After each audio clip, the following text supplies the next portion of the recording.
বলা হতো প্রমোদ দাশগুপ্তের পাঁচটা রশি: বিমান, বুদ্ধ, অনিল, শ্যামল ও সুভাষ চক্রবর্তী।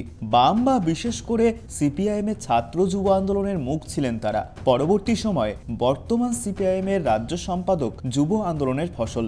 অন্যদিকে দলের কেন্দ্রীয় কমিটির সদস্য প্রাক্তন বাম পরিষদীয় দলনেতা সুজন চক্রবর্তী ছাত্র আন্দোলন থেকে উঠে আসা। আবার ভারতের গণতান্ত্রিক যুব ফেডারেশনের প্রাক্তন রাজ্য সম্পাদক আভাস রায়চৌধুরী ছিলেন, যিনি সিপিআইএমের কেন্দ্রীয় কমিটির সদস্য বর্তমানে। যেমন পলাশ দাস এসএফআই থেকে উঠে আসা, কিন্তু বর্তমানে সিপিআইএমের রাজ্য যুবরা সরাসরি পাড়ায় গ্রামে গরিব মানুষের বাড়িতে পৌঁছায় না, বা তাদের ইচ্ছার তাগিদের অভাব রয়েছে। এমনই মত একদা সিপিআইএমের নেতা কলকাতা জেলা বামফ্রন্টের আহ্বায়ক দিলীপ সেনের।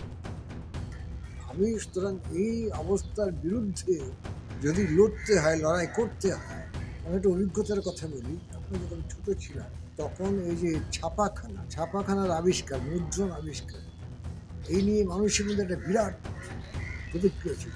মানুষ কী করে ফেলে ছাপাখানা করে ফেলেছে। আজকের এই মিডিয়া, এই বৈদ্যুতিন মাধ্যম, মোবাইল বা টেলিভিশন এইরকম একটা অবস্থা তৈরি করেছে। কিন্তু সেই অবস্থা থেকে বামপন্থীরা তা ঘুরে দাঁড়িয়ে বর্তমান অবস্থায় এসে পৌঁছেছে।